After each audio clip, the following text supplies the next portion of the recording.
Bayangkan ada sebuah jubah yang mampu mengubah penggunanya menjadi jahat, sekaligus memberikannya kekuatan super. Dia kemudian menjadi yang paling ditakuti di Wild West. Dua jagoan utama kita mengejarnya, dan mereka menemukan bahwa di balik jubah tersebut tersembunyi sebuah rahasia yang sangat mengejutkan dan tidak disangka-sangka. Kita kembali akan menjelajah cerita alternatif yang satu ini, Universe, let's talk about it.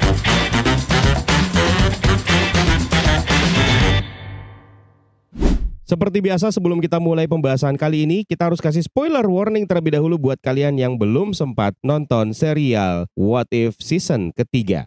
Di episode kali ini kita akan bergabung dengan Shang-Chi yang pertama kali diperkenalkan melalui film Shang-Chi and the Legend of the Ten Rings sebagai anaknya Su Wenwu. Lalu juga ada Kate Bishop yang masuk ke MCU melalui serial Hawkeye, di mana dia diceritakan sebagai penggemar beratnya Clint Barton dan penerus gelar Hawkeye. Dua karakter ini biasanya eksis di era modern, abad ke-21 kan? Tapi di episode ke-6 ini ceritanya mereka jadi outlaw di era Wild West tahun 1800-an. Mereka berdua berhadapan dengan villain misterius yang dikenal dengan julukan The Hood yang menargetkan imigran Tionghoa yang mencoba untuk mencari kehidupan lebih baik. Episode ini dibuka dengan John Walker bersama dengan gengnya memanggil Ten Rings. Jadi di MCU, Ten Rings itu awalnya diperkenalkan sebagai kelompok teroris dalam film Iron Man, terus berkembang menjadi salah satu elemen penting dalam film Shang-Chi and the Legend of the Ten Rings. Tapi di sini, Ten Rings ternyata hanya sebagai julukan Shang-Chi di era Wild West. Cara memanggilnya cukup dengan membunyikan lonceng 10 kali dan dia bakal muncul. John Walker jelas pakai trik ini untuk ngejebak Shang-Chi karena dia dan Hawkeye alias Kate Bishop udah bikin hidup para penjahat di Wild West makin susah. Tapi tentu saja John Walker gagal total. Shang-Chi dan Kate Bishop menghajar dia dan gengnya sebelum akhirnya mereka memaksa John Walker untuk buka mulut soal di mana lokasi The Hood. Ternyata The Hood sedang menuju ke Point Pegasus. Jadi mirip kayak versi abad ke-21-nya, di sini Su Xialing memutuskan untuk putus hubungan dengan ayahnya dan pindah ke Amerika. Tapi sayangnya dia ketemu The Hood yang rasis banget. Setelah itu dia memutuskan untuk bertindak. Tetapi setelah berhadapan dengan Hood, Xialing tidak pernah terlihat lagi. Shang-Chi pun akhirnya memulai misi untuk mencari adiknya tersebut dan menghentikan The Hood. Di sisi lain, The Hood ternyata juga punya sejarah yang kelam bersama dengan Kate Bishop. Dia ngebunuh orang tua Kate Bishop dan menghancurkan rumah mereka. Akhirnya Kate Bishop dan Shang-Chi memutuskan untuk kerjasama menjadi duo yang tidak kenal ampun untuk melawan semua bentuk kejahatan di Wild West. Setelah kilas balik tadi selesai, Shang-Chi dan Kate akhirnya sampai di Point Pegasus. Di sana mereka nemuin sebuah desa yang udah hancur berantakan gara-gara ulah The Hood. Yang selamat cuma seorang anak kecil yang bernama Jun Fan. Nama ini kayaknya penting, tapi nanti bakal kita bahas soal itu. Jun Fan cerita kalau The Hood datang naik kereta hantu yang tidak butuh rel untuk bergerak dan membawa semua penduduk desa pergi. Awalnya Shang-Chi dan Kate Bishop mikir anak ini lagi shock jadi ngomongnya ngaco. Tapi gak lama kemudian mereka sendiri ngelihat kereta hantu itu melintas di tanah lapang tanpa rel. Dan ternyata itu nyata. Waktu mereka ngamatin lebih dekat, kelihatan banget kalau kereta tersebut ternyata jalan pakai teknologinya Stark. Bahkan gudang senjatanya penuh sama peralatan bikinan Stark. Jadi makin jelas kalau teknologi ini sudah jatuh ke tangan yang salah. Ketika mereka akhirnya memberanikan diri naik ke dalam kereta itu bareng Jun Fan, mereka nemuin para imigran Tionghoa yang diculik termasuk ayahnya Jun Fan. Tapi anehnya, mereka semua kayak kena semacam mantra atau pengaruh, jadi sama sekali tidak bereaksi. Ketika mereka kebingungan untuk mikirin apa yang sebenarnya terjadi, tiba-tiba mereka dikepung Sonny Burch dan anak buahnya yang bersenjata lengkap. Ternyata Sonny Burch ini kerja bareng The Hood untuk mewujudkan visi Amerika yang rasis. Dia juga mau bawa Shang-Chi dan Kate Bishop ke markasnya The Hood untuk ketemu langsung. Shang-Chi lalu menyuruh Jun Fan untuk kabur, sambil mereka berdua berpura-pura untuk menyerah. Tapi di momen ini, Jun Fan harusnya mati waktu dia kabur. Tapi Uatu yang udah sering banget melanggar aturannya sendiri akhirnya muncul lagi untuk menolong si anak kecil ini. Begitu mereka sampai di markasnya The Hood, Sonny Burch menyuruh Shang-Chi untuk maju ke ruang pertemuan sambil Kate Bishop dijadikan sandera. The Hood ini mencoba untuk ngerekrut Shang-Chi. Dia bilang ikutlah di pihaknya atau mati. Tapi jelas saja Shang-Chi menolak mentah-mentah. The Hood tiba-tiba pamer kekuatannya. Jadi kelihatan kalau dia tidak cuma sekedar villain biasa, dia juga punya kemampuan super yang bikin pertarungan bakal menjadi semakin epic. Plot twist besarnya ternyata The Hood itu adalah Su Xialing, adiknya Shang-Chi. Jadi ceritanya, Xialing berhasil mengalahkan The Hood yang asli dan malah mengambil alih mantel tersebut. Dia menggunakan identitas The Hood untuk menculik imigran Tionghoa. Tapi bukan buat tujuan jahat seperti pendahulunya. Xialing sebenarnya punya rencana radikal, membentuk pasukan dari para imigran tersebut untuk memburu rasisme anti-Asia di Amerika. Shang-Chi dan Xialing pun akhirnya terlibat pertarungan sengit. Sementara itu, Sonny Burch membuka kartu bahwa sebenarnya dialah yang ngebunuh orang tuanya Kate Bishop, bukan The Hood. Sonny Burch juga mengungkapkan bahwa dia dia pakai jam saku ajaib, teknologi yang katanya dia dapetin dari Rusia, untuk menghipnotis para imigran tadi. Jadi semua imigran yang terlihat terkutuk tadi sebenarnya cuma korban kontrol pikiran dari Sonny Burch. Tapi yang menarik, Xialing sama sekali tidak ada di bawah pengaruh Sonny Burch. Dia benar-benar memilih jalannya sendiri sebagai ekstremis yang percaya bahwa cara brutal adalah satu-satunya jalan untuk melawan rasisme. Pertanyaan besar kemudian muncul, apakah Sonny Burch tahu kalau dia sebenarnya bekerja untuk Xialing yang sekarang memakai mantel The Hood? Kemungkinan besar, The Hood itu memang semacam gelar yang punya kekuatan dan pikirannya sendiri. Pemakainya sebelumnya mungkin adalah rasis yang bekerja sama dengan Sonny Burch untuk membunuh imigran Tionghoa. Setelah Xialing mengalahkan The Hood yang asli, dia melanjutkan untuk bekerja sama dengan Sonny Burch, tapi dengan tujuan yang berbeda. Bukan buat membunuh, melainkan melindungi para imigran. Sonny Burch di sisi lain mungkin tidak peduli sama rencana akhir Xialing, selama dia dibayar dan bisa menggunakan teknologi hipnotisnya untuk mengangkut imigran. Tapi ada kemungkinan juga Sonny Burch sebenarnya tahu soal pergantian peran ini, dan dia cuma menunggu waktu yang tepat untuk membalikkan keadaan, termasuk mencoba untuk mengontrol Xialing dan memaksanya membunuh orang-orangnya sendiri. Untungnya, rencana itu tidak pernah terjadi. Penyelamatan klimaksnya datang dari Jun Fan yang membunyikan lonceng di kereta. Bunyi lonceng ini ternyata mampu mematahkan pengaruh hipnosisnya Sonny Burch. Begitu para imigran sadar, Kate Bishop langsung mengambil alih situasi. Dia menembak anak buah Sonny Burch dan menahan si dalangnya itu sendiri. Sementara itu, Shang-Chi mencoba untuk menenangkan Xialing. Tapi sayangnya, Xialing yang sudah terlalu larut dalam kebenciannya mencoba untuk membunuh Shang-Chi. Di momen genting itu, Kate Bishop yang tidak tahu sebenarnya Xialing itu adalah adiknya Shang-Chi memutuskan untuk menembak. Momen ini akhirnya bikin hatinya Shang-Chi hancur. Tapi dia tidak marah sama Kate Bishop. Dia tahu kalau mungkin ini memang takdir yang harus dihadapi oleh Xialing. Dan dengan berat hati dia mengucapkan selamat tinggal ke adiknya sambil menerima bahwa jalan hidup Xialing sudah berakhir seperti ini. Di ending episode ke-6, The Hood yang dipakai oleh Su Xialing akhirnya terbang menjauh, seolah mencari jiwa lain yang teraniaya untuk dipengaruhi. Para imigran Tionghoa yang berhasil diselamatkan kemudian membangun rumah baru di Point Pegasus, dan Jun Fan menjadi semacam pencerita di komunitas tersebut, berbagi kisahnya tentang Kate Bishop dan Shang-Chi alias Ten Rings. Sementara itu, Shang-Chi dan Kate Bishop memutuskan untuk tetap melanjutkan misi mereka membersihkan Wild West dari kejahatan. Endingnya, meskipun tragis, masih menyisakan sedikit harapan untuk masa depan mereka. Namun tidak semuanya berakhir manis. Uatu The Watcher kena penalti dari The Watchers yang lain karena telah melanggar aturan dengan menyelamatkan Jun Fan.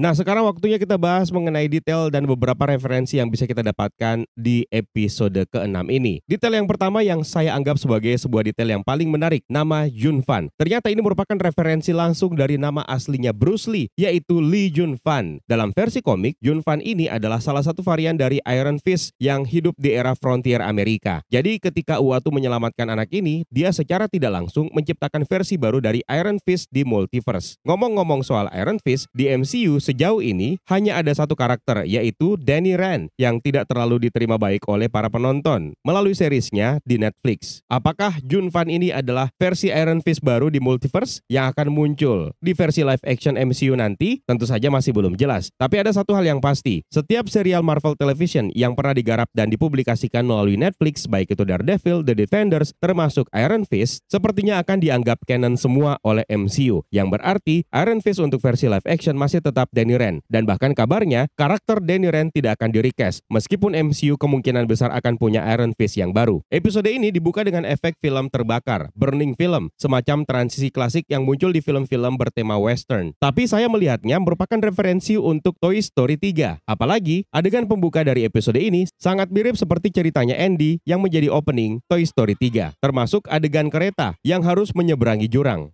Karakter baru yang diperkenalkan dalam serial What If ini adalah John Walker yang akhirnya dimunculkan di era Wild West. John Walker sendiri pertama kali diperkenalkan melalui serial The Falcon and the Winter Soldier dan nanti akan tampil kembali dalam film Thunderbolts. Setelah gagal mendapatkan mantel Captain America, dia kemungkinan besar akan menggunakan nama US Agent, sama seperti di komiknya. Shang-Chi di sini disebut sebagai The Ten Rings, yang menurut legenda dia bakal muncul kalau ada lonceng yang dibunyikan sebanyak 10 kali. Ini merupakan elemen pengganti dari cincin ajaib milik ayahnya yang akhirnya jatuh ke tangannya di film aslinya. Meskipun kemungkinan besar cincin tersebut sudah ada, tapi tidak pernah direbut oleh Shang-Chi. Kita kemudian menemukan bandana merah Shang-Chi dengan pola sisik naga putih, yang mana ini sebenarnya referensi langsung untuk The Great Protector Sementara villain utama yang dihadapi oleh mereka di episode ini adalah The Hood, yang ternyata adalah Su Xialing, adiknya Shang-Chi, yang juga pertama kali diperkenalkan dalam film Shang-Chi and the Legend of the Ten Rings. Tapi The Hood yang asli sebenarnya belum pernah muncul di versi live action MCU. Nanti karakter ini akan muncul dalam serial Ironheart dan akan diperankan oleh Anthony Ramos sebagai Parker Robbins, yang merupakan versi The Hood yang terkenal di dalam komik. Dia awalnya adalah kriminal kecil yang menemukan sebuah jubah misterius dan sebuah topeng yang memberinya kekuatan luar biasa. Ketika Robbins mengenakan jubah tersebut, dia mendapatkan kemampuan untuk menjadi semakin kuat dan bisa terbang, serta mengendalikan energi gelap. Kekuatannya ini menjadikan dia sebagai ancaman besar, dan mulai membangun kerajaan kriminalnya sendiri. Shang-Chi yang menghajar John Walker di awal episode menggunakan pukulan yang sama posenya dengan di adegan bus dalam film live actionnya. Selain itu, John Walker juga menyebut poin Pegasus. Sepertinya ini merupakan referensi dari Project Pegasus dari film Avengers dan film Captain Marvel.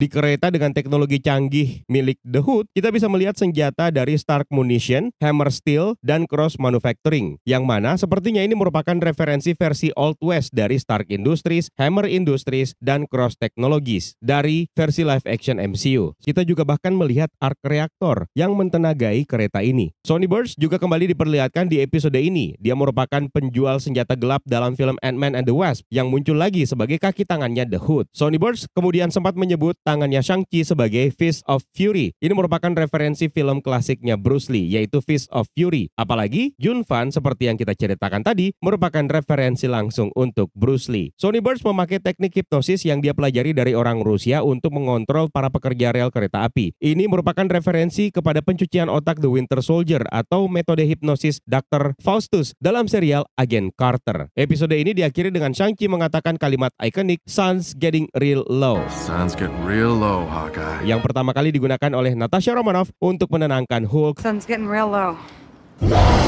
Sun's getting real low. The Watcher juga sempat memperlihatkan realitas dari alternatif lain, seperti Trog dan Crocodile Loki yang pernah muncul dalam serial Loki. Lalu ada Crossbone yang menjadi bajak laut atau pirates, yang mungkin merupakan referensi dari cerita komik Miss Marvel Storyteller, di mana Miss Marvel versi Carol Danvers menjadi bajak laut yang mirip seperti One Piece. Dalam potongan adegan ini, kita bisa melihat Crossbone bersama dengan dua karakter lain. Di belakangnya, sepertinya itu adalah Medusa dari Inhumans, kemudian di bagian belakang yang lagi adalah Iron Fist. Sementara di realitas yang satunya lagi, kita bisa melihat Ultron versi musikal. Sementara itu, Uatu akhirnya didatangi oleh 3 The Watcher lainnya, yaitu The Incarnate, The Executioner, dan The Eminence, yang kemudian menghajar Uatu hingga terhempas ke dinding prisma multiverse yang menyebabkan keretakan. Mungkin inilah yang akan menjadi dasar judul episode selanjutnya, yaitu What If The Watcher Disappear. Seperti yang kita tahu, Uatu sudah sempat ikut campur tangan beberapa kali, termasuk di episode yang satu ini. Dia bahkan sempat membentuk Guardians of the Multiverse untuk menghadapi ancaman dari Infinity Ultron, padahal sebenarnya dia tidak boleh ikut campur. Nah, itu dia beberapa referensi yang bisa kita temukan di episode terbaru What If Season ketiga. Kalau ada detail tambahan lain yang pengen kalian tambahkan, silahkan di kolom komentar di bawah. It's time for me to sign out. My name is Eka. Stay safe and until next time.